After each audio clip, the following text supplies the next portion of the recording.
Bueno, damos gracias al Señor de que en la Biblia encontramos toda la información que Dios quiere que sepamos referente a los acontecimientos finales, ¿vale? Yo tengo encima de la mesa, me gustaría que me fueran, por ejemplo, pásame. Esta Biblia que yo tengo aquí, es una Biblia muy poco conocida, que se conoce como la Biblia de la profecía. Es una Biblia que es igual que todas las Biblias del mundo, evidentemente, pero es una Biblia que tiene estudios sobre temas proféticos y tiene muchísimos esquemas, muchísimas fotografías, muchísimos estudios, libro por libro, de todas y cada una de las profecías que aparecen en la Biblia. Aparece el porcentaje de cada profecía, del material profético en cada libro, las profecías más importantes. Si en algún momento quieren seguir profundizando en este tema de las profecías, pues les recomiendo esta Biblia. Es muy poca conocida, yo no sé ni cómo la conseguí, pero es una Biblia que está muy bien para estudiar todo el tema profético. Después también traje un libro que es una auténtica joya, de hecho es muy viejito, de los años 50. Para mí es el mejor libro que existe para estudiar escatología. Ahora tenemos una definición de la palabra escatología. Este libro lo escribió Dwight Pentecost y se llama Eventos del Porvenir. Es un libro excelente porque tiene una particularidad, y es que él presenta las distintas interpretaciones sobre pasajes bíblicos. Generalmente yo tengo docenas y docenas de libros de Daniel, de Apocalipsis, de escatología bíblica, y lo que ocurre es que el autor de ese libro te presenta su postura teológica. Pero sin embargo, este autor es muy bueno porque te dice, hay personas que este pasaje lo interpretan así, así, así. Y hay otras personas que lo interpretan así, así y asado. Y te dice qué versículos se pueden utilizar para defender una postura teológica, qué versículos se utilizan para defender otra. Entonces es un libro extraordinario.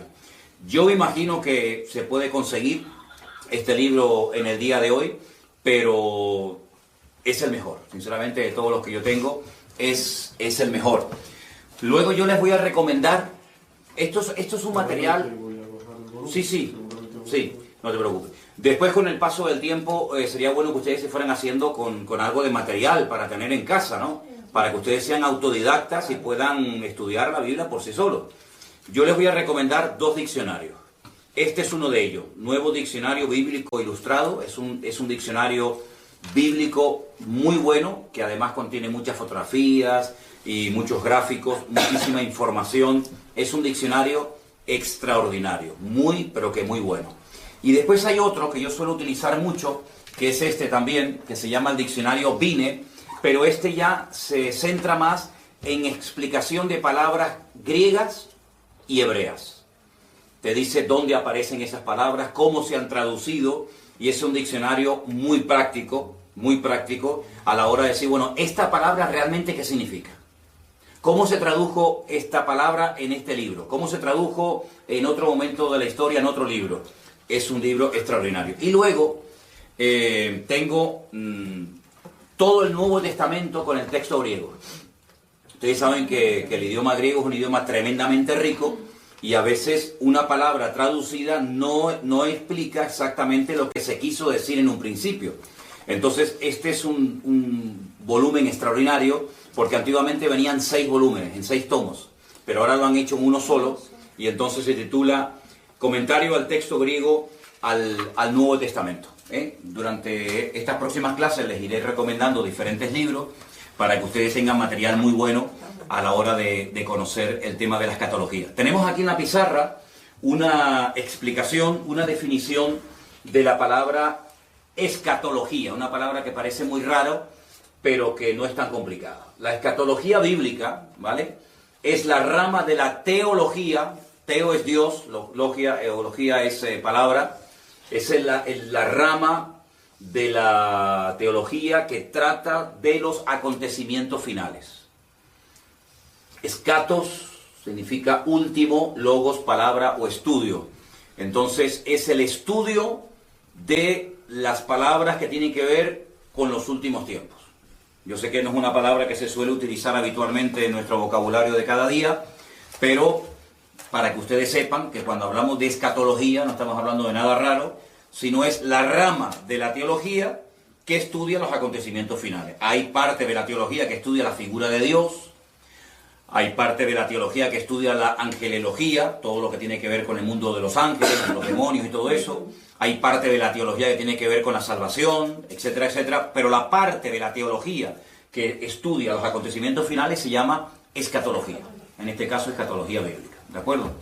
Entonces, es muy, muy importante que nos demos cuenta de un principio que funciona a la perfección. Y es que la Biblia se interpreta a sí misma. Esa es una regla de oro que hay que tener siempre presente. Lo que usted a lo mejor está leyendo en Daniel y no entiende, te vas a lo mejor al Apocalipsis y lo entiende, o viceversa. Vamos a hacer una prueba antes de entrar ya en materia, para explicar un par de capítulos muy fundamentales y necesarios de entender para poder entender el resto del tema de la escatología, para que ustedes se den cuenta lo importante que es entender otras cosas del libro de Daniel para poder interpretar adecuadamente el libro del Apocalipsis. Vamos a hacer un ejemplo. Vamos a ir, por ejemplo, al capítulo 13 del libro del Apocalipsis. El último libro de la Biblia, concretamente en el capítulo 13, los primeros versículos, vamos a leerlos para los hermanos que nos están escuchando. Apocalipsis 13, del 1 al 2. Y se van a dar cuenta que si ustedes no tienen una base bíblica para poder interpretar estos textos, ustedes no van a entender absolutamente nada. Que es lo que le suele pasar a mucha gente. Que cuando se quieren meter a estudiar escatología bíblica, como no tienen una base, el libro del Apocalipsis les aburre y entonces lo dejan para más adelante porque no entienden nada. Apocalipsis 13:1 dice: me paré sobre la arena del mar y vi subir del mar una bestia. Fíjense el dato que nos da aquí. Tenía 7 cabezas y 10 cuernos. Y en sus cuernos 10 diademas.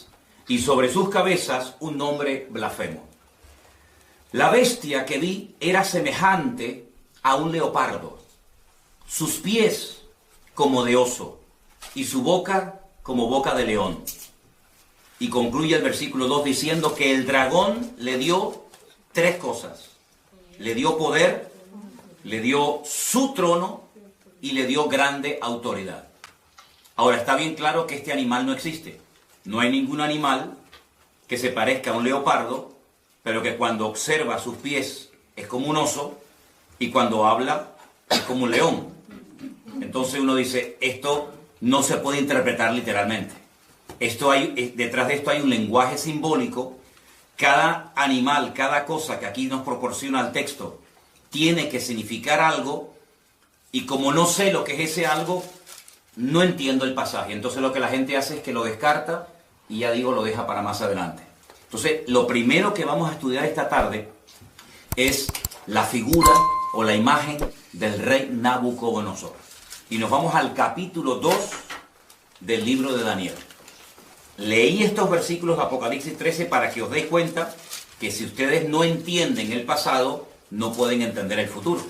Entonces, en Daniel capítulo 2, es un capítulo extraordinario porque nos habla acerca de un sueño que el rey de Babilonia, en este caso Nabucodonosor, tuvo. Y entonces él dice que él quería saber su interpretación. Pero cuando él se reúne con todos los magos, sátrapas y adivinos de su corte, él les dice algo. Quiero que ustedes me interpreten el sueño que he tenido. Quiero saber lo que significa. Pero lo primero que quiero es que me digan qué fue lo que soñé. Y cuando yo vea que ustedes han sido capaces de contarme lo que yo soñé, entonces yo sabré que ustedes son capaces de interpretarme el sueño. Claro, esto nunca se había pedido. Las personas que estaban a su alrededor en la corte le dijeron, pero rey, ¿cómo te vamos a interpretar el sueño si no nos lo cuentas? Cuéntanos el sueño y nosotros te diremos lo que significa. Y él dijo, de eso nada. Si no me cuentan el sueño y a continuación su interpretación, los mando a matar a todos. Daniel, que vivía en el palacio del rey Nabucodonosor, pidió tiempo. Dijo, bueno, dame tiempo, vamos a orar, a ver si el Señor me quiere interpretar o me quiere dar la interpretación y a continuación también el sueño que has tenido. Vamos a Daniel capítulo 2. Después de orar y de buscar al Señor intensamente en oración, el Señor le reveló a Daniel lo que había soñado y lo que significaba ese sueño. Estamos en Daniel capítulo 2, versículo 27. Daniel capítulo 2, versículo 27. El misterio que el rey demanda, ni sabios, ni astrólogos, ni magos, ni adivinos lo pueden revelar al rey. Así de claro. Esto es imposible. Porque jamás en la historia había ocurrido que un rey quiere que le cuenten primeramente el sueño y después la interpretación. Pero hay un Dios en los cielos, el cual revela los misterios, y él le ha hecho saber al rey Nabucodonosor lo que ha de acontecer en los postreros días. He aquí tu sueño y las visiones que has tenido en tu cama. Versículo 29. Estando tú, oh rey, en tu cama, te vinieron pensamientos por saber lo que había de ser en lo porvenir. Y el que revela los misterios te mostró lo que ha de ser. Y a mí me ha sido revelado este misterio, no porque en mí haya más sabiduría que en todos los vivientes, sino para que se dé a conocer al rey la interpretación y para que entiendas los pensamientos de tu corazón. Daniel no se está atribuyendo ninguna gloria para sí mismo, sino que él lo que está dejando bien claro es que no hay hombre alguno en la tierra que sea capaz de interpretar esto, ni siquiera él. Pero sin embargo él exalta y levanta la figura de su Dios y dice, pero hay un Dios en los cielos que lo sabe todo, que lo conoce todo. Ahora, la interpretación del sueño es algo impresionante, porque te vas a dar cuenta de que Dios es el que conoce y revela la historia cuando Él quiere y como Él quiere. Escucha la interpretación del sueño. Versículo 31. Tú, oh rey, veías y aquí una gran imagen, esta imagen que era muy grande y cuya gloria era muy sublime, estaba en pie delante de ti, y su aspecto era terrible. La cabeza de esta imagen era de oro fino, solo la cabeza, su pecho y sus brazos de plata, su vientre y sus muslos de bronce, sus piernas de hierro, sus pies en parte de hierro y en parte de barro cocido. Estabas mirando hasta que una piedra fue cortada no con mano e hirió a la imagen en sus pies de hierro y de barro cocido y los desmenuzó. Entonces fueron desmenuzados también el hierro, el barro cocido, el bronce, la plata y el oro, y fueron como tamo de las eras de verano, y se los llevó el viento sin que de ellos quedara rastro alguno. Mas la piedra que hirió a la imagen fue hecha un gran monte que llenó toda la tierra. Este es el sueño. También la interpretación de él diremos en presencia del rey. Versículo 37. Tú, oh rey, eres rey de reyes, porque el Dios del cielo te ha dado reino, poder, fuerza y majestad. Y donde quiera que habitan hijos de hombres, bestias del campo y aves del cielo, Él lo ha entregado en tu mano, y Él te ha dado el dominio sobre todo. Tú eres aquella cabeza de oro. Ya está revelando la interpretación del sueño. Después de ti se levantará otro reino inferior al tuyo, y luego un tercer reino de bronce, el cual dominará sobre toda la tierra. Y el cuarto reino será fuerte como hierro, y como el hierro desmenuza y rompe todas las cosas, y desmenuzará y quebrantará todo. Y lo que viste de los pies y los dedos, en parte de barro cocido de alfarero y en parte de hierro, será un reino dividido, mas habrá en él algo de la fuerza del hierro, así como viste hierro mezclado con barro cocido. Y por ser los dedos de los pies en parte de hierro y en parte de barro cocido, el reino será en parte fuerte y en parte frágil.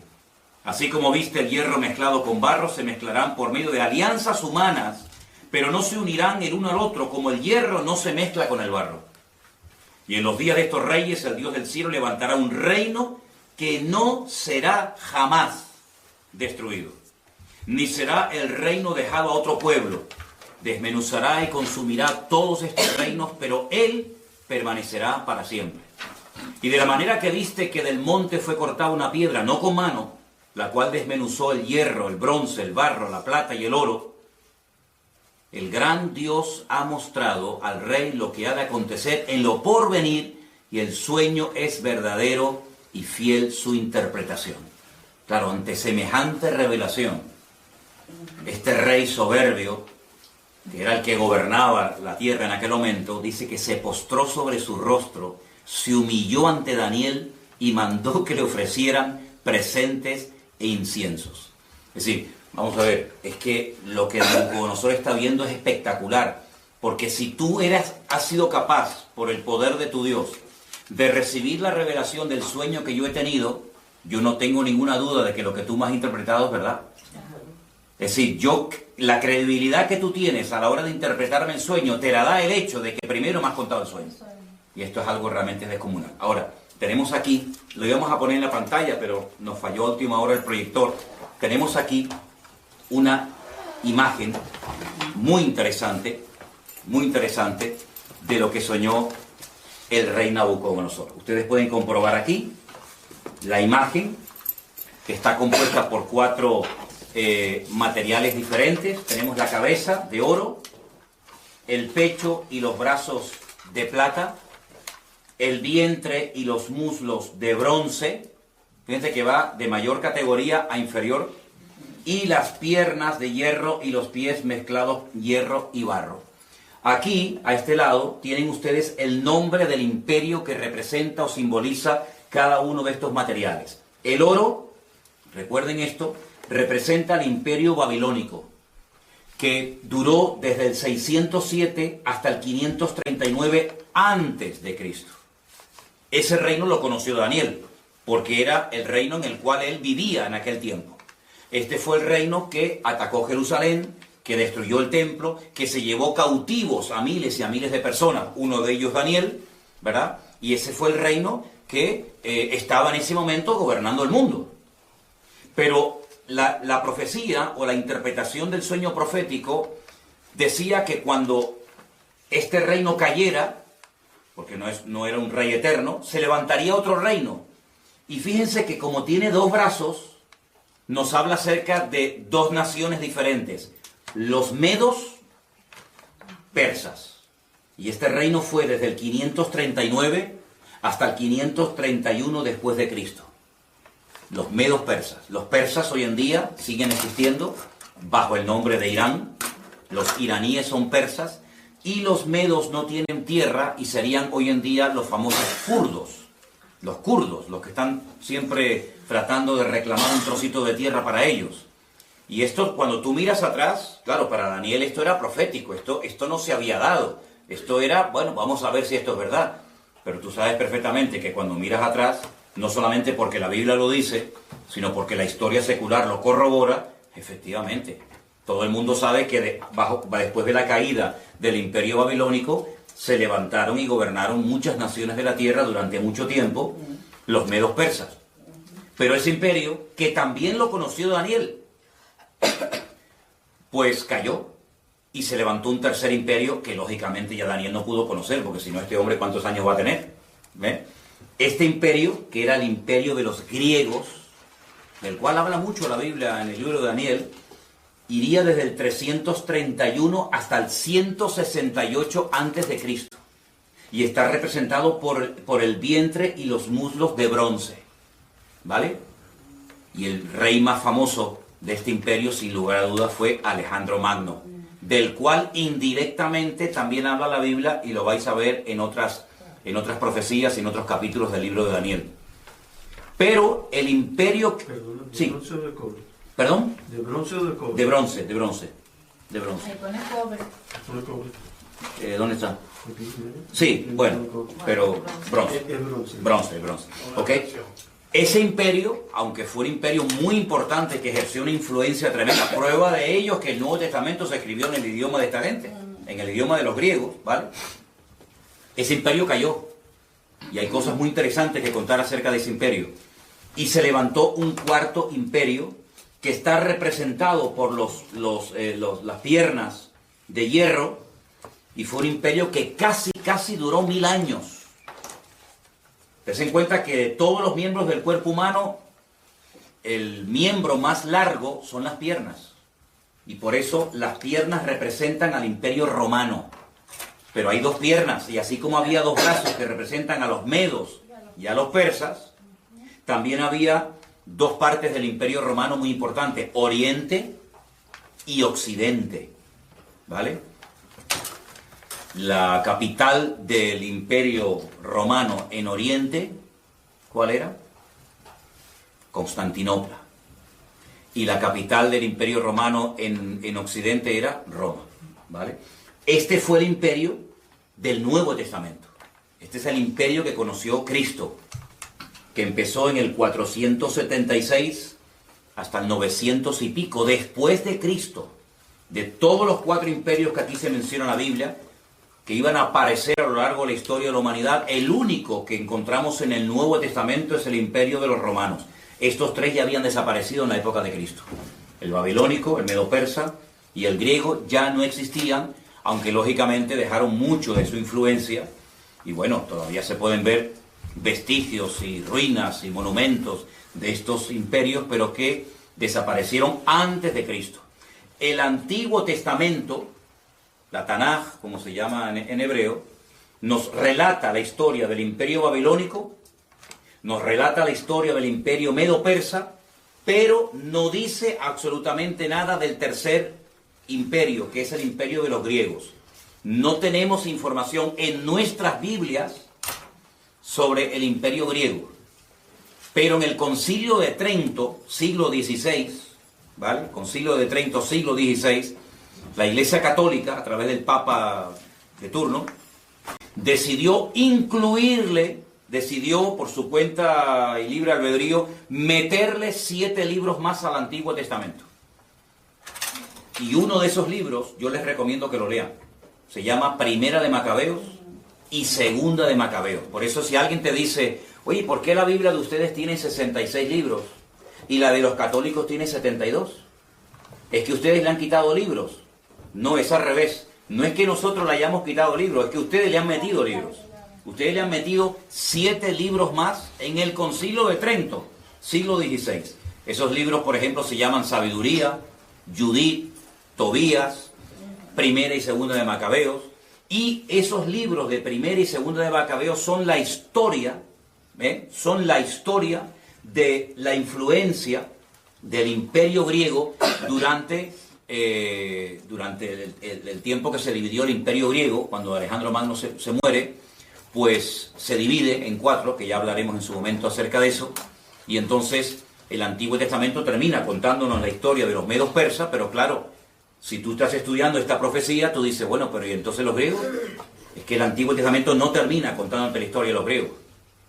Y cuando empiezas el Nuevo Testamento ya te encuentras a los romanos, Poncio Pilato, el César de Roma, etcétera, etcétera. Entonces tú dices, ¿qué pasó con el tercero? Bueno, tú sabes, o debes saber, que entre el Antiguo Testamento y el Nuevo Testamento hay 400 años de silencio, donde no se cuenta nada, ¿vale? Y entonces por eso los griegos no aparecen en el Antiguo Testamento, pero estaba profetizado por el Señor de que habría un tercer imperio llamado el Imperio de los griegos, de los macedonios, ¿de acuerdo? Entonces lo que tienen que aprenderse sí o sí de memoria, y no es tan complicado, son 8 palabras: oro, plata, bronce y hierro. Mira qué fácil. Oro, plata, bronce y hierro. Babilonia, Medo-Persia, Grecia y Roma. Ya está. Con esos 4 materiales, ustedes saben que la interpretación del sueño del rey Nabucodonosor consistía en revelarle al rey Nabucodonosor la historia de 4 imperios que tendrían mucho que ver con el pueblo de Dios, tanto en el Antiguo como en el Nuevo Testamento. Podríamos contar cientos de cosas de cada uno de los imperios. Por ejemplo, este imperio, el babilónico, fue el que destruyó el primer templo, por ejemplo, ¿vale? Fue el segundo imperio de los medos persas el que permitió la reconstrucción del segundo templo, por ejemplo, ¿verdad? Ahí está, en este segundo periodo, en este segundo templo, está la historia del famoso libro de Esther, donde está Asuero, donde está el rey Artajerjes, es el rey Darío, ¿vale? El rey Ciro. Todo eso ocurre bajo el gobierno de los medos persas, el segundo imperio que hubo, ¿vale? Hay muchas cosas que se pueden contar acerca de cada uno de estos imperios. Fue el cuarto imperio el que, por así decirlo, inventó el sistema de muerte más despiadado y humillante del mundo, que es la crucifixión, y era el que estaba profetizado que emplearían con la figura de Cristo. Por eso el Mesías no podía haber nacido antes del Imperio Romano, porque prácticamente no existía la crucifixión, ¿vale? Fue el Imperio griego, con su cultura y su filosofía y su idioma tremendamente rico, el que utilizó el Señor para la traducción de la Biblia por primera vez. La primera vez que se tradujo la Biblia, el Antiguo Testamento, ¿vale?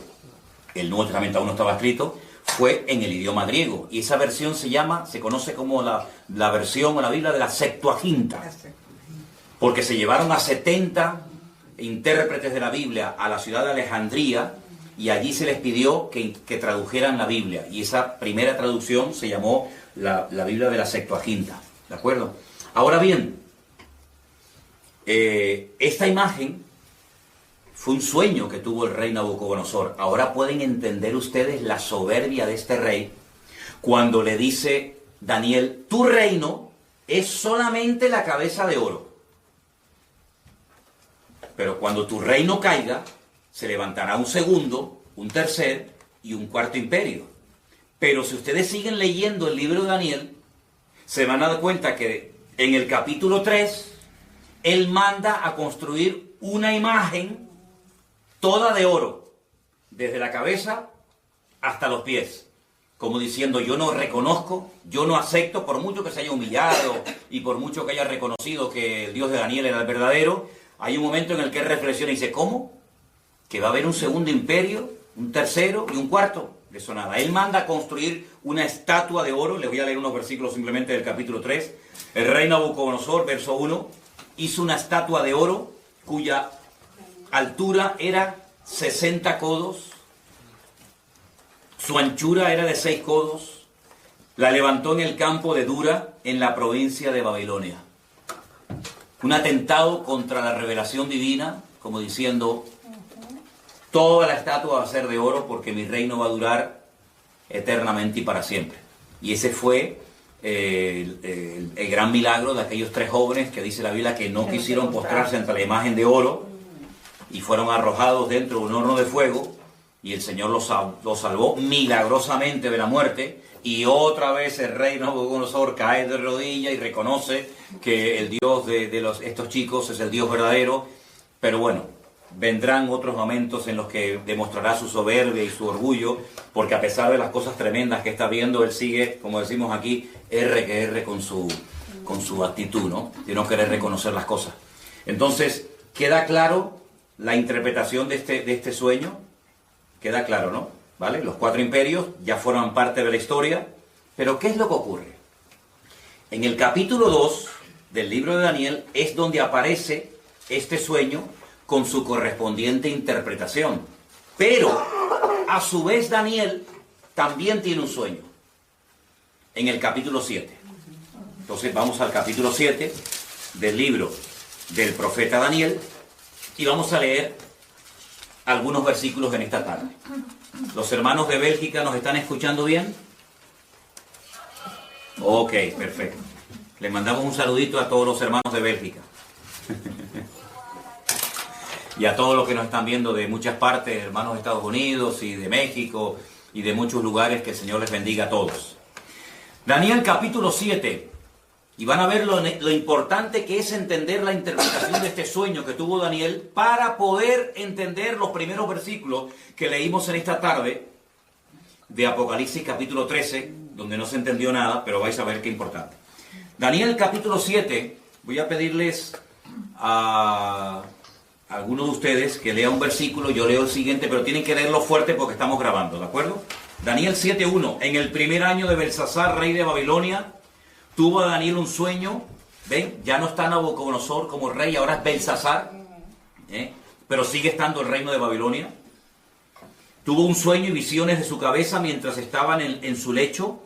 Luego escribió el sueño y relató lo principal del asunto. ¿Alguien que lea el versículo 2? Daniel dijo: miraba yo en mi visión de noche, y he aquí que los 4 vientos del cielo combatían en el gran mar. Versículo 3 dice, y 4 bestias grandes diferentes la una de la otra subían del mar. La primera era como león y tenía alas de águila. Yo estaba mirando hasta que sus alas fueron arrancadas y fue levantada del suelo y se puso enhiesta sobre los pies a manera de hombre y le fue dado corazón de hombre. Versículo 5. Y aquí otra segunda bestia semejante a un oso, la cual se alzaba de un costado más que de otro. Tenía en su boca 3 costillas entre los dientes y le fue dicho así, levántate y devora mucha carne. Después de esto miré y he aquí otra, semejante a un leopardo, con 4 alas de ave en sus espaldas. Tenía también esta bestia 4 cabezas y le fue dado dominio. Después de esto miraba yo unas visiones de la noche y aquí la 4ª bestia, espantosa y terrible en gran manera, fuerte, la cual tenía unos dientes grandes de hierro, devoraba y desmenuzaba y las obras hollaba con sus pies, y era muy diferente de todas las bestias que vi antes de ella y tenía 10 cuernos. Mientras yo contemplaba los cuernos, he aquí que otro cuerno pequeño salía entre ellos, y delante de él fueron arrancados 3 cuernos de los primeros. Y he aquí que este cuerno tenía ojos como de hombre, y una boca que hablaba grandes cosas.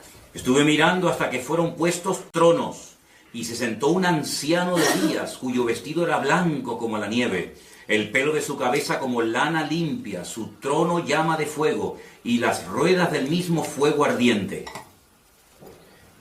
Un río de fuego procedía y salía de delante de él.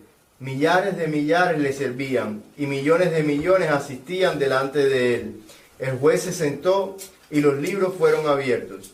Yo entonces miraba a causa del sonido de las grandes palabras que hablaba el cuerno, miraba hasta que mataron a la bestia, y su cuerpo fue destrozado y entregado para ser quemado en el fuego. Había también quitado a las otras bestias su dominio, pero les había sido prolongada la vida hasta cierto tiempo. Estamos en el versículo 13. Ahora el 13. Miraba yo en la visión de la noche y aquí con las nubes del cielo venía uno como hijo de hombre, que vino hasta el anciano de días y le hicieron acercarse delante de él. Y le fue dado dominio, gloria y reino, para que todos los pueblos, naciones y lenguas lo sirvieran. Su dominio es dominio eterno, que nunca pasará, y su reino es uno que nunca será destruido. Se me turbó el espíritu a mí, Daniel, en medio de mi cuerpo, y las visiones de mi cabeza me asombraron.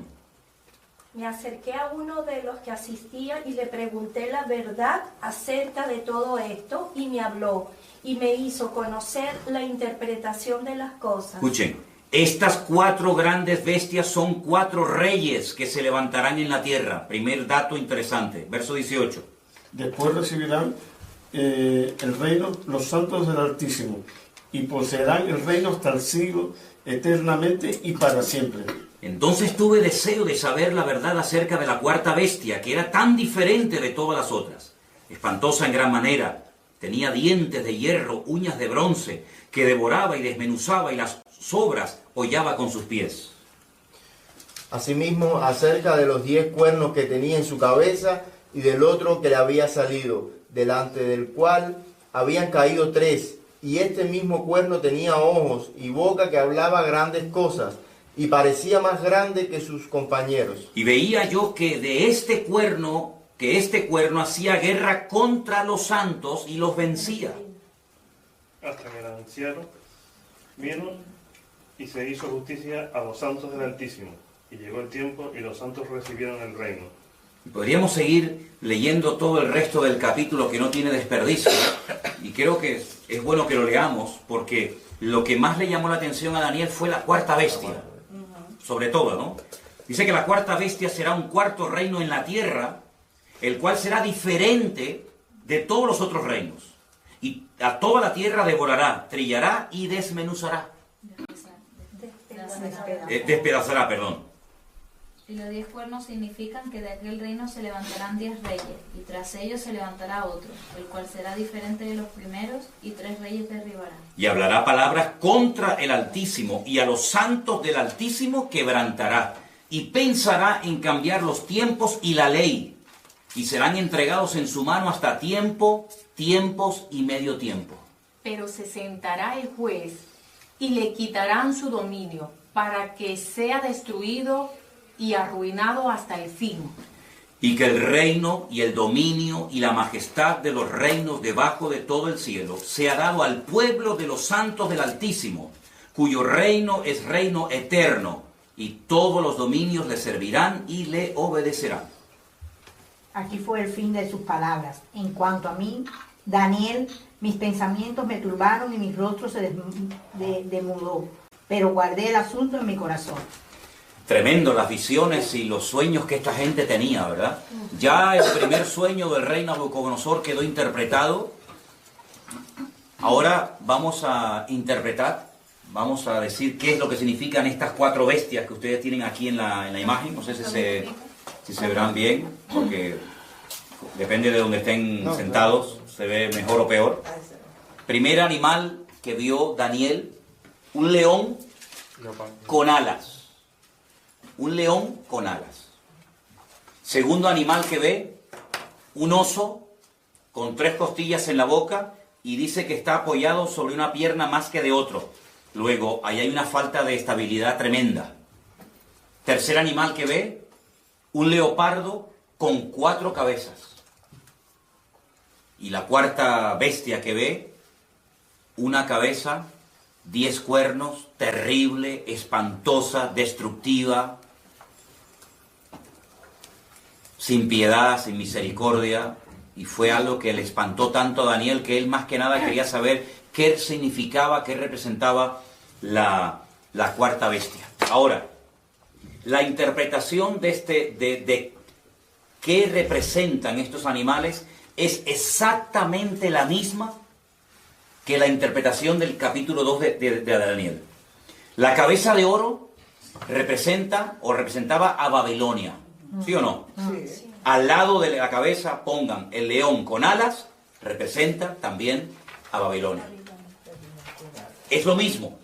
Lo que pasa que Daniel, como siervo de Dios, ve la ferocidad de los reinos, mientras que, digamos que Nabucodonosor, como rey, lo que ve es la grandeza de los reinos, el oro, la plata, etcétera, etcétera, ¿no?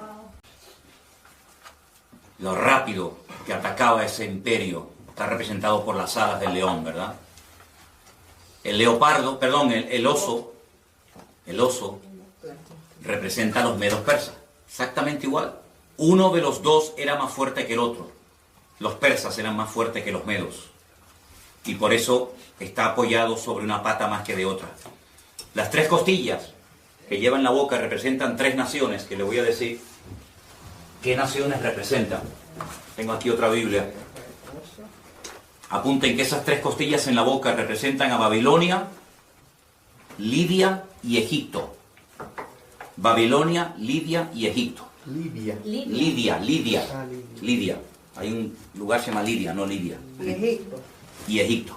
¿Perdón? No es Libia. No, Lidia. Libia. Lidia, con D. Con D. Babilonia, Lidia, Y Egipto. Y Egipto. Libia. El leopardo de 4 cabezas representa al imperio de los griegos.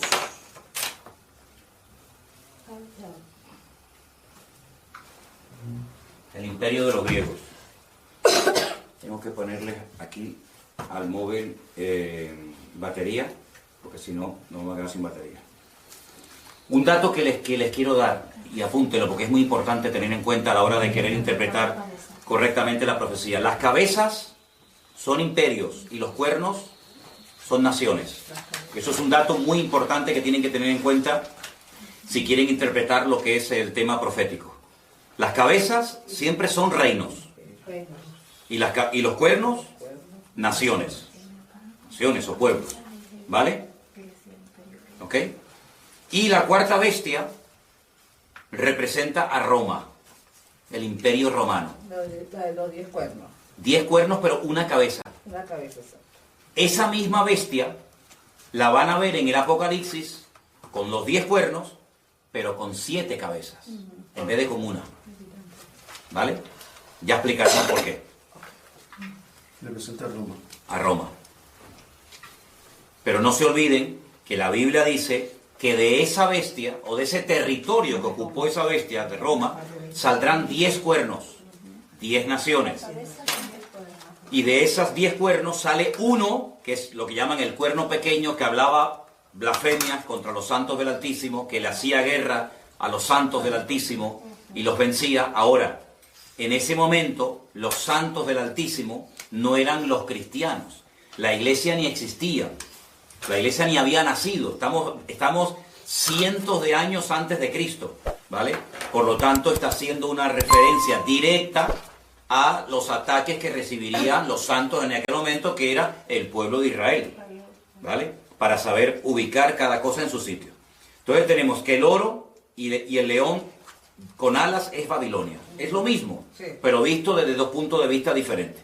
Uno como estadista, que es lo que era el rey Nabucodonosor, otro como profeta. El leopardo, perdón, el oso es medo-persa, exactamente igual que la plata del pecho y lo de los brazos. El bronce, que representa a los griegos, está representado por el leopardo de 4 cabezas. ¿Por qué? Porque cuando muere Alejandro Magno, su imperio se divide en 4. Apunten estos 4 nombres, son un nombre un poquito raro, pero es bueno que los anoten. Lisimaco, Seleuco, Ptolomeo y Casandro. Lisimaco, repito, sí, voy despacio, perdón. Lisimaco, me hacen así los hermanos, me hacen así. Lisimaco, Seleuco, Ptolomeo y Casandro. ¿Eso qué era? Eso eran los 4 generales que se repartieron el territorio que le perteneció a Alejandro Magno, que muere a la edad de 30 años cuando él intenta reconstruir la ciudad de Babilonia. ¿Ok? ¿Puedes repetir el tercero? A ver. Ptolomeo. Ptolomeo, Casandro, Seleuco. No, Silimaco, sí, pero Ptolomeo, Casandro, Seleuco y Lisimaco. Recuerden ese nombre Seleuco, porque ustedes van a oír mucho del imperio griego, que tiene que ver mucho con Israel, de los famosos seleucidas. Los seleucidas, cuando ustedes vayan a leer en la Biblia católica esos libros de historia de Israel que le añadieron, como dije antes, en el siglo XVI, Concilio de Trento, al Antiguo Testamento, ustedes van a encontrar un personaje terrible, llamado Antíoco Epifanes. Ese era un seleucida, porque el imperio romano se dividió en 4 y la parte que a él le correspondió era la parte que conocemos hoy en día como Israel. Y este es el que coge un cerdo y lo sacrifica en el altar en el templo de Jerusalén. Porque podríamos hablar mucho, largo y tendido, acerca de las estrategias de estos 4 imperios. Por ejemplo, el primero destruyó el templo. Él no quería que hubiera ningún templo más que el de ellos. Pero el segundo imperio manda a construir el templo. El tercer imperio no lo destruye, pero lo profana. Y el cuarto imperio lo vuelve a destruir. Entonces son las distintas estrategias de Satanás a lo largo de la historia, de cómo él ataca al pueblo de Dios. Uno lo destruye, a otro intenta que se asimilen a la cultura de los griegos. De hecho, el templo en la época de los griegos se había convertido en una especie de gimnasio, donde tenían sus ídolos y sus estatuas, ¿se dan cuenta? Entonces todo esto es muy interesante que lo sepa. Y la cuarta bestia es nada más y nada menos que Roma, ¿sí? Vamos a ponerles aquí a los hermanos para que sigan viendo el estudio, ¿ok? De acuerdo. Les voy a poner aquí una imagen. Aquí tienen ustedes, por ejemplo, ¿ves? Al oso, ¿veis? El oso con las 3 costillas en la boca representa a los medos persas, ¿sí? Vamos a ver si puedo ponerles otras imágenes, porque a veces, como dice el refrán, una imagen vale más que 1000 palabras, ¿no? Tenemos, por ejemplo, miren esta imagen de este... Aquí tenemos el león. El león con las alas. ¿Quién era el león con las alas? Babilonia. Ahí lo tenemos. Bueno, en algunos lugares, aquí en Santa Cruz, hay edificios que en lo alto tienen un león con alas. De hecho, hay una compañía de seguros. Hay una compañía de seguros que su símbolo es el león con alas.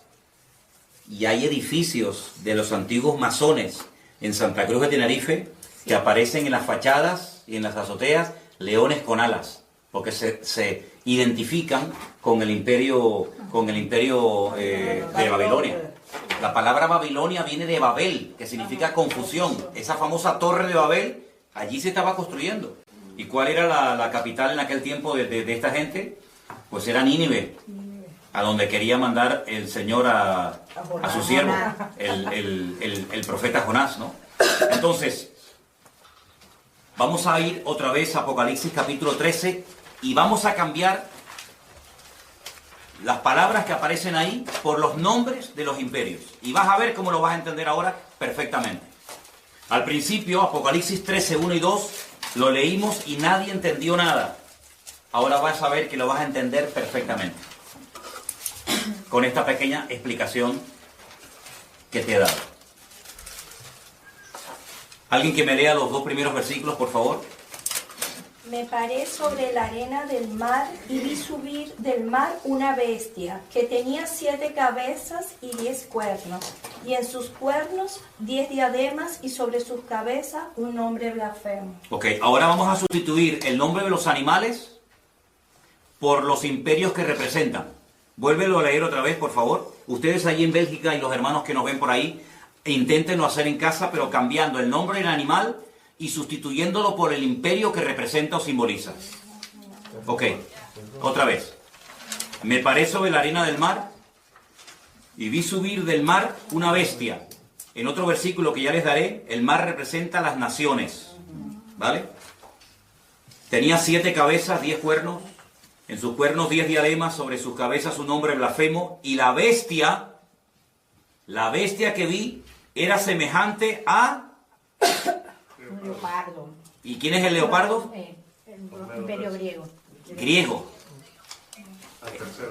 Griego. La bestia que vi era semejante, se parecía a un griego. Sus pies, es decir, la forma como se movía, la forma como actuaba, era como de un persa, de un medo persa. Y la forma como hablaba o se comunicaba o se expresaba como un babilónico. Entonces hay una mezcla, porque ven que el león es Babilonia, el leopardo es Grecia, el oso son los medos persas y la bestia es Roma. Pero ahora ya no es un animal el que representa un imperio, sino que ahora es una mezcla, lo que representa a esta última bestia, y esta bestia de la cual se está hablando aquí en Apocalipsis 13, es el anticristo. En Apocalipsis capítulo 13, ya lo estudiaremos en su momento, se habla de 2 personajes. Una bestia, que es el anticristo, y otra bestia, que es el falso profeta. Otro personaje completamente diferente. Digamos que el anticristo va por la línea política, es el político de turno, el que gobierna, y el falso profeta es el que se encarga, digamos, de lo religioso, de lo espiritual, por decirlo de alguna manera. Entonces uno dice, bueno, si el anticristo, o la bestia, como se lo llama en el Apocalipsis, es semejante a un leopardo o a un griego, uno tiene que indagar y estudiar fuera de la Biblia cómo era el estilo de vida de la gente griega. Y uno dice, era gente que le daba una importancia tremenda al aspecto físico. Miren la cantidad, yo no sé en otros países, pero alrededor de nuestra iglesia hay 7 gimnasios y todos llenos. Es decir, es un hombre que le va a dar una importancia tremenda a la imagen, al aspecto físico. Es interesante. Una persona que se va a cuidar, una persona que va a dar una imagen atractiva, una imagen llamativa, porque así eran los griegos, se cuidaban hasta decir basta. Pero cuidado porque eran bisexuales la mayoría de los griegos, les gustaba tanto las mujeres, como los hombres, como los niños, como los animales, como lo que apareciera.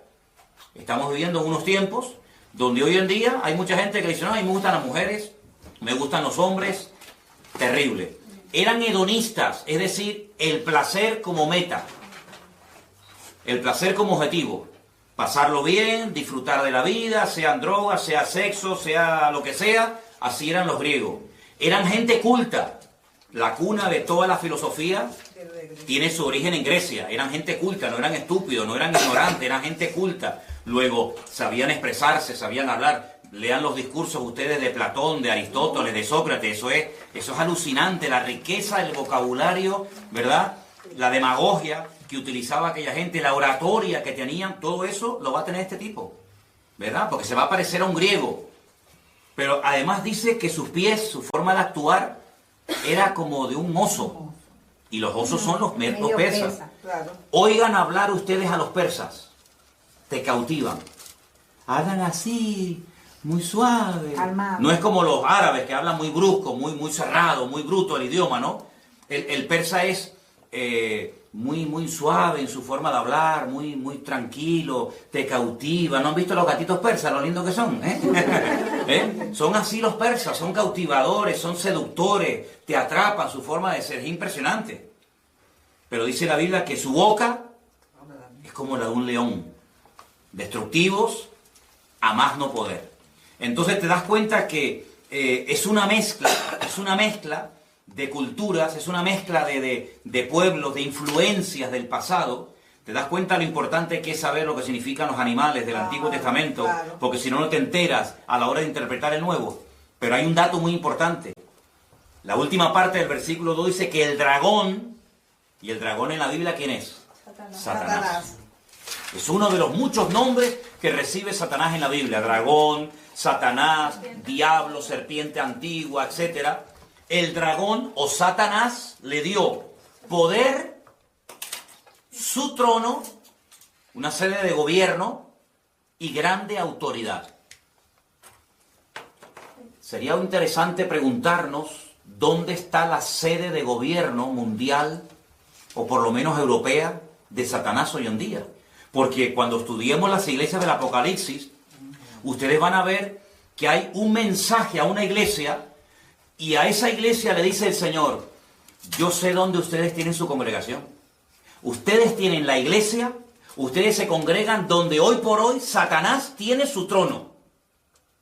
Pero Satanás no tiene hoy en día su trono allí. Entonces tú te vas a dar cuenta de que las naciones que se van a unir en los últimos tiempos para apoyar al anticristo son naciones que surgen del antiguo territorio del Imperio Romano. Y entonces uno tiene que estudiar la historia y preguntarse, ¿y los romanos qué parte del mundo conquistaron? ¿América? No. ¿Oceanía? Tampoco. Los romanos conquistaron toda Europa, todo el norte de África y Oriente Medio. Por eso ven dos piernas, porque una pierna representa un continente y la otra pierna representa la otra parte, África y Occidente. Qué curioso que el único continente del mundo que se ha unido militarmente, económicamente, políticamente, etcétera, ¿cuál ha sido? Europa. Europa hace años se enfrentó en una guerra donde murieron 65 millones de personas, donde franceses, alemanes, ingleses, austríacos, polacos, todos se odiaban. Sin embargo, hoy en día son amigos y se sientan todos a comer en la misma mesa. Hubo una primera guerra mundial donde murieron millones de personas. Es decir, el único continente donde se han llevado a cabo 2 guerras mundiales ha sido Europa.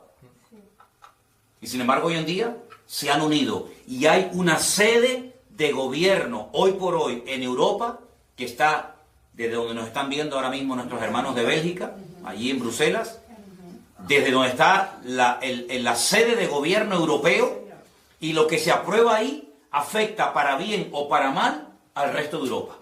De hecho, los españoles, los franceses, los alemanes, etcétera, tienen sus eurodiputados, sus representantes en ese lugar donde se dictan leyes de todo tipo. Entonces se dan cuenta de que lo que antes era un sueño o algo imposible, que incluso tuviéramos una moneda en común, los alemanes, los franceses, los italianos, los belgas, los portugueses, los griegos, etcétera, hoy en día es una realidad, ¿verdad? El euro, Europa, hasta nuestro nombre, hasta el nombre de nuestro continente tiene nombre de mitología griega. Estudien, vean, yo no lo voy a decir, pero estudien ustedes, indaguen quién fue Europa. ¿Quién fue Europa? ¿De dónde viene el nombre Europa? Era parte de la mitología de la historia griega. Entonces se dan cuenta que el imperio griego ha caído, pero la influencia griega sigue estando hoy en día, vamos, entre nosotros de una forma tremenda, tremenda. Entonces, por una parte uno ve gente muy culta, pero por otra parte ve a esa gente tan culta que son después unos auténticos salvajes y unos auténticos liberales, porque va a haber una mezcla de cultura, de salvajismo, de religiosidad, de espiritualidad. Ah, y una cosa, los griegos eran muy religiosos. No se olviden ustedes que cuando el apóstol Pablo fue a Grecia, al Areópago, dice que caminó por la mañana y luego por la tarde lo invitaron a compartir la palabra y dijo, hermanos o amigos, veo que ustedes sois gente muy religiosa, porque tenéis dioses para todo. Incluso observé que tenéis un altar donde hay abajo, al pie del altar, una inscripción que dicen, al Dios no conocido. Por si acaso se nos queda alguno por no adorar, también lo adoramos. Y Pablo, aprovechando esa coyuntura, dijo, yo os vengo a hablar de ese Dios que ustedes ignoran, y que comenzó a predicarles la palabra, ¿no?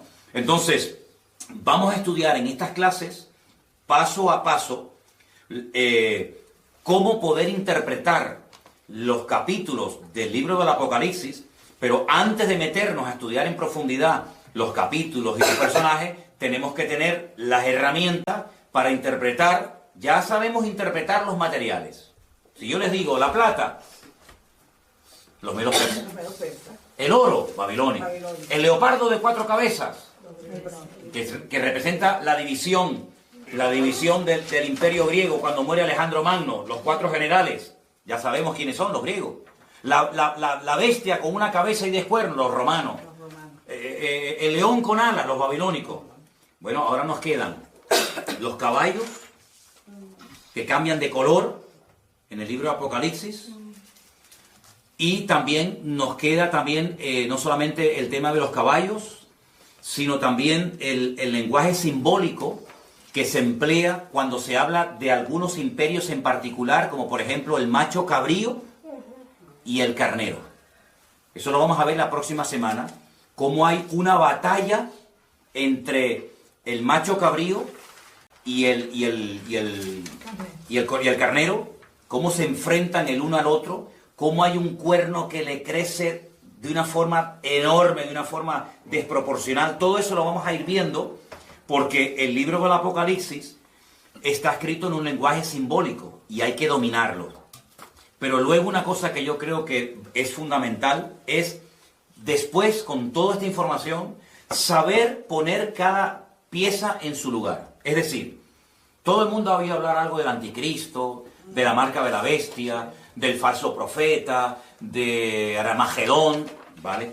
Ahora, con todas esas piezas, ¿dónde va cada una? ¿Qué es primero? ¿Los sellos, las copas, las trompetas, el caballo negro, el caballo blanco, el amarillo? ¿Qué va primero? ¿La marca de la bestia o el arrebatamiento de la iglesia? ¿Qué va segundo? ¿La gran tribulación? Todo eso hay que saber ponerlo en su sitio, y la próxima semana, Dios mediante, vamos a poner aquí en la pizarra, vamos a hacer por orden los acontecimientos. Vamos a dar algunos versículos, como mínimo 3 por cada acontecimiento, para que ustedes puedan demostrar, yo creo en esto, por esto, porque lo dice la Biblia, y aprendernos el orden y explicar cada uno de esos acontecimientos, ¿de acuerdo?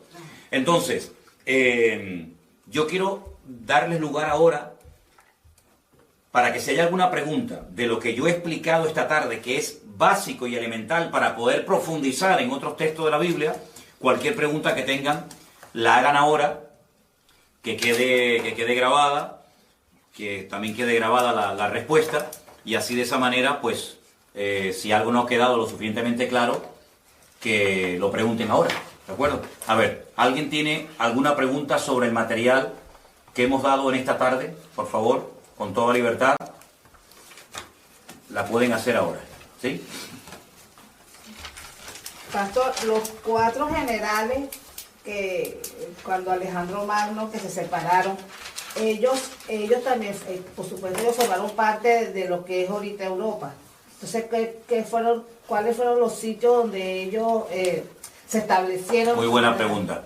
Los 4 generales que se encargaron de administrar el territorio que había sido previamente conquistado por Alejandro Magno, se repartieron diferentes zonas.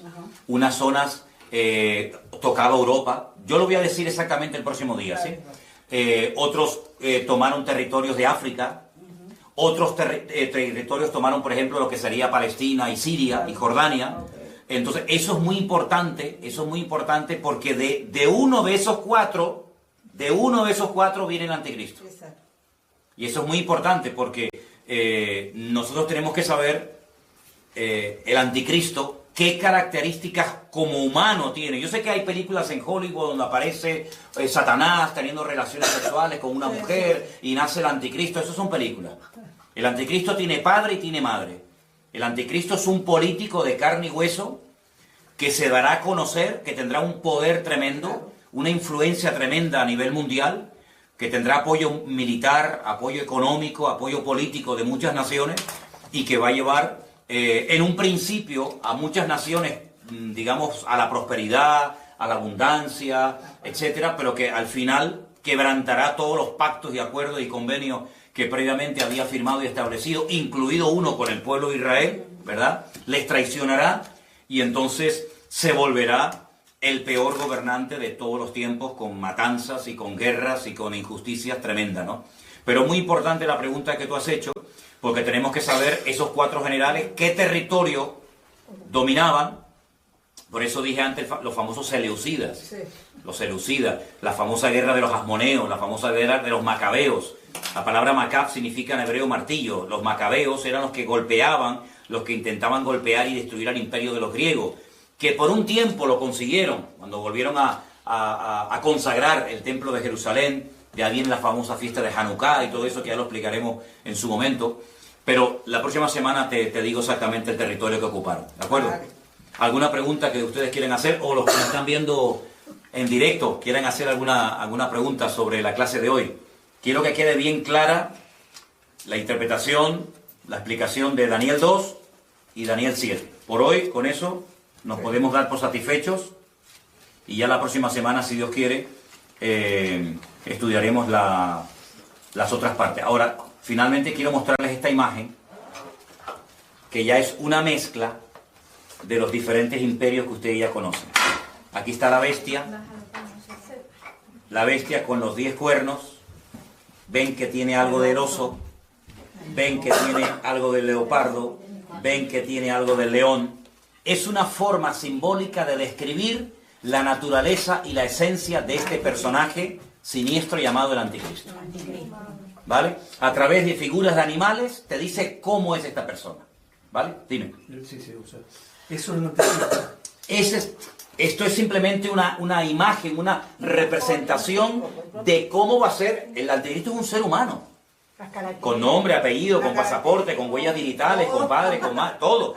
Lo que pasa, ¿cómo describir a ese personaje? ¿Cómo podemos describir su forma de actuar, su forma de pensar, su forma de reaccionar? Bueno, pues a través de aquellos animales que en el Antiguo Testamento representaban imperios que existieron, y entonces se hace una especie de mezcla de esos animales para describir cómo es su naturaleza como persona. ¿Sí? ¿Quedó claro? ¿Sí? ¿Ok? ¿Alguna pregunta más? La otra bestia y el dragón irán por separado, pero tendrán, claro, estarán interconexionados con... Totalmente. Con la misma... Sí, la primera bestia del Apocalipsis 13, que surge del mar, dice en el versículo 1, vi subir del mar una bestia, y la describe. La otra, la del versículo 11, dice, después vi otra bestia que subía de la tierra, y tenía cuernos semejantes a los de un cordero, pero hablaba como un dragón. Son dos bestias diferentes, pero están, vamos, totalmente unidas, vinculadas, se apoyan mutuamente, porque dice que esta bestia, el falso profeta, como se le llama, hace que adoren y que sigan a la primera bestia, pero lo curioso es que después la primera bestia destruye a la segunda bestia. Primero se apoyan y luego se matan entre ellos, que es lo que muchas veces hemos visto. Los cananeos, aquellas 7 naciones de Canaán, eran los filisteos, los amorreos, en fin, todas las naciones se odiaban, se mataban entre ellos, pero cuando tenían un enemigo en común, se unían para hacer fuerza, para pelear contra Israel, pero luego después entre ellos se mataban, y entre ellos se odiaban, ¿no? Como por ejemplo pasa hoy en día en el mundo árabe, que se odian entre ellos, se matan entre ellos, pero luego cuando tienen que pelear con un enemigo más poderoso que ellos, se unen, pero es como el barro con el hierro, que dice que así como no pega, se quieren unir naciones que tienen un enemigo en común, pero en el fondo no dejan de odiarse, ¿no? Y de matarse el uno al otro, ¿no? Tremendo. ¿Vale? Y por ejemplo, sí. En este caso, ahora se va a firmar el 14 de mayo, que se cumple justamente el tiempo de independencia de creación de Israel, ese movimiento ecuménico que se está haciendo con que se quiere firmar ahora en mayo con el Papa, el Vaticano. ¿No sería simbólicamente la representación así de este falso profeta? Bueno, vamos a ver en la Biblia qué nos dice la Biblia acerca del falso profeta. La Biblia nos habla muchísimo, nos da datos muy interesantes, porque claro, vamos a ver, uno dice, bueno, el anticristo, vale, tiene que venir. Pero bueno, ¿cómo reconocemos a este señor si ya está, si no está? ¿De dónde tiene que venir? ¿Cómo es? ¿Cómo no es? La Biblia te da un montón de información, porque si no, ¿para qué me dice que va a venir el anticristo si no me dice cómo va a ser y cómo tengo que reaccionar? El falso profeta. Sí, va a venir un falso profeta y tal, que parece un cordero a priori, pero que luego cuando habla es un demonio. Pero ¿cómo puedo reconocerlo? La Biblia nos da unos datos hasta de cómo se visten, hasta de cómo se van a vestir, cómo van a actuar. Entonces, claro, con todos esos datos, tú los analizas y comienzas a descartar. Bueno, estas características las cumple, por ejemplo, este sector o esta religión, ¿sí o no? No, entonces esto no puede ser. ¿Y estas características pegan con esta religión? Pues no. ¿Y estas características que me dice aquí la Biblia pegan con esta? Dice, ostras, pues sí, pega muchísimo. Porque además te dice hasta dónde va a tener su sede de gobierno. Exacto. Desde dónde van a gobernar.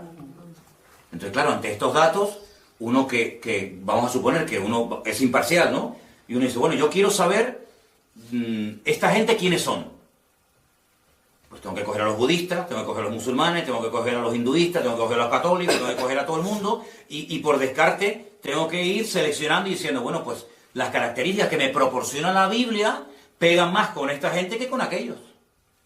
Entonces todo eso lo vamos a ver porque la Biblia, y sobre todo el Apocalipsis, se escribió para darnos información, no para confundir.